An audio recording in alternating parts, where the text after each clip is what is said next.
In late October 2024, more specifically on Labour weekend, the Canterbury Railway Society celebrated their 60th anniversary with a Railfans Day on the Ferrymead Railway.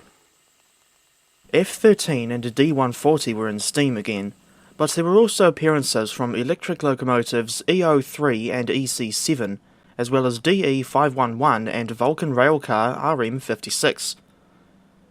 The DE is owned by the Diesel Traction Group, a DTG that's actually respectable.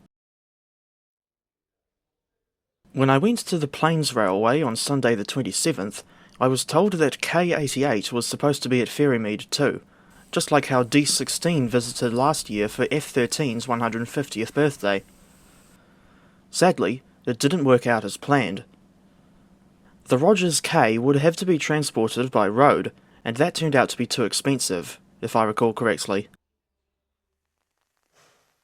Despite the poor weather on Saturday, plenty of people still showed up to the railway. Although it's quite short, the Ferrymead Railway is still an interesting place to visit. I say that largely because of the wide variety of motive power they've got on site, not to mention the vintage signals and level crossing equipment that all still works. It's also the only electrified heritage railway in New Zealand, and speaking of which, this was the first time I had ever seen EO3 and EC7 in operation. The same goes for DE511 and the Vulcan Railcar. Throughout the weekend, Kitson Steam Tram No. 7 was also running on the nearby tram line. This unique 040 will get a dedicated video of her own.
Away from the main events, one could find WF393 on display in the Hall of Wheels.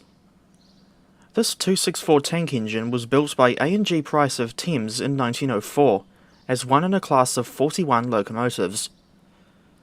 Interestingly, 8 of them were sold to the Tasmanian Government Railways of Australia, with 4 going in 1939 and the remainder in 1944. They were redesignated as the DS class once in Tasmania, but sadly, none of those Aussie WFs have survived into preservation.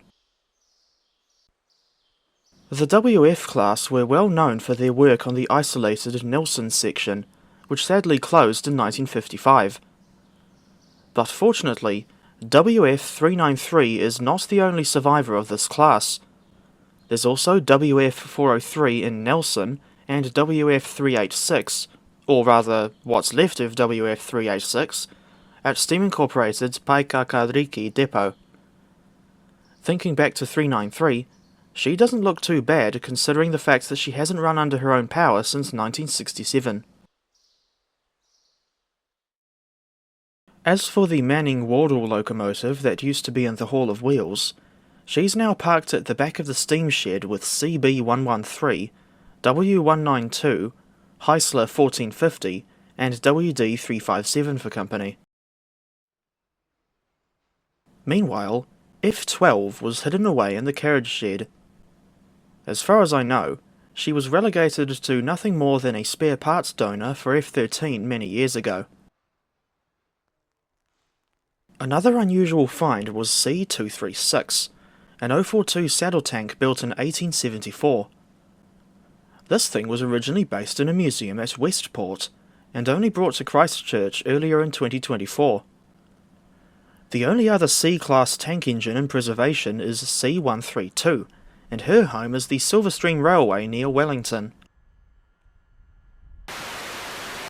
At around 12:50 p.m, TR111 shunted the little mixed train away to the sidings, and Vulcan Railcar RM 56 was fired up to run the passenger service.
This was the first time I had ridden in a Vulcan railcar since November 2018, when I saw RM50 running at the Plains Railway. To avoid a repeat of what happened last year, when I got stranded at Ferrymead Station for ages, I quickly got back on RM56 for the return to Moorhouse. Soon after I got back, I saw EC7 shuttling up and down with the demonstration goods train. For reasons that I can't remember, the electric locomotives were unable to run over the full line this time.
Meanwhile, EO3 was idling in the electric shed and waiting for her turn to haul the demonstration train. This locomotive was built by English Electric in 1922, as one in a class of only 5 locomotives. They were built specifically to haul trains over the electrified section of the Midland line between Ortiedra and Arthur's Pass, which includes the long and steeply graded Ortiedra Tunnel. Following retirement and replacement by Toshiba-built engines in 1968, EO3 is now the sole survivor of her class, but the wires on her old stomping ground were removed in 1997.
After EO3 and EC7 returned to their shed, DE511 was fired up to take over the demonstration goods train. The Old English Electric diesel put on quite a show as she got underway.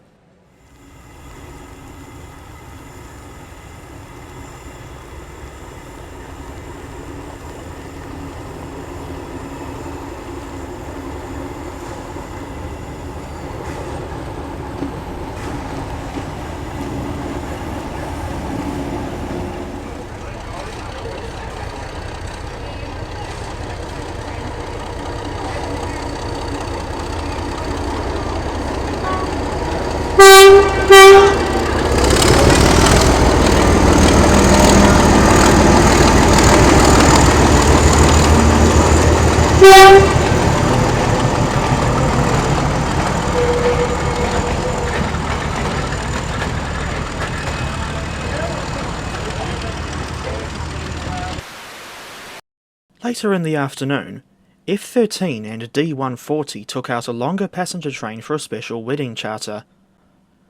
From what I was told, there were 130 people in that group, which would explain why the platform at Moorhouse suddenly got really busy after hours of only being populated by a few railfans at a time.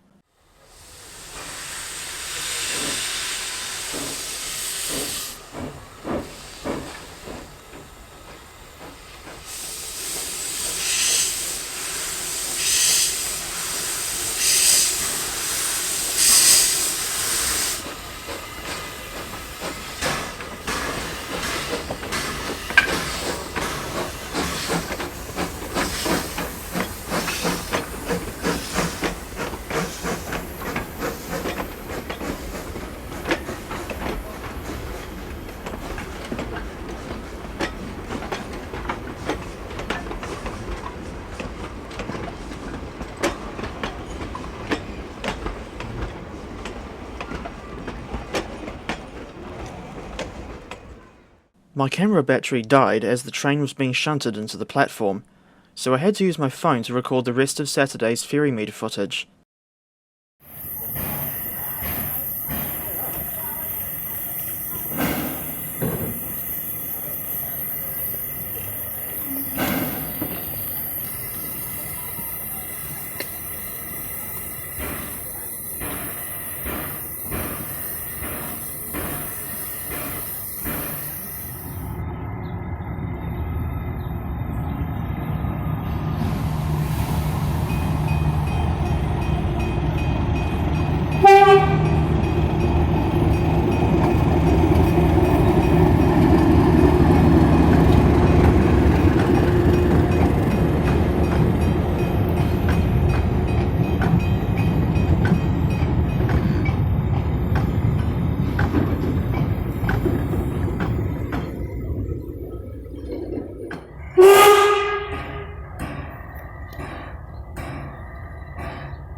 The weather had improved by Sunday afternoon, although the skies were still somewhat gloomy. The last 2 days of Labour weekend were normal public running days, with F13 and D140 still doing the honours.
It was finally sunny again on Monday the 28th, and the Tramway Historical Society brought out Christchurch double-decker number 26 to run with the Kitson steamer.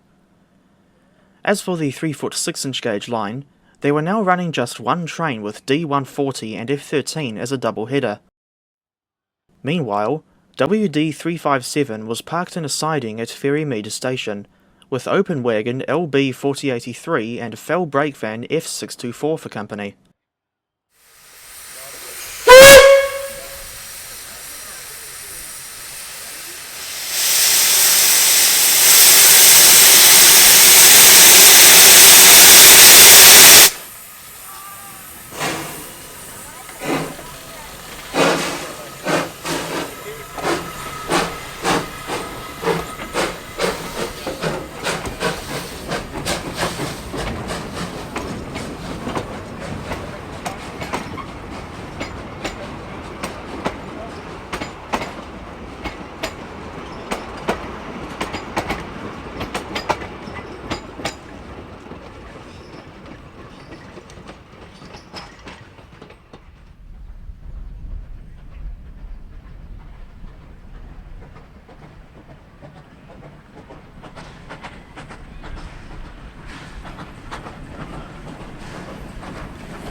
I didn't get much footage of the railway on Monday because I was focusing on the Kitson steam tram. In any case, I still enjoyed revisiting the Ferrymead Railway, and can easily recommend visiting it for yourself if/when you're in Christchurch.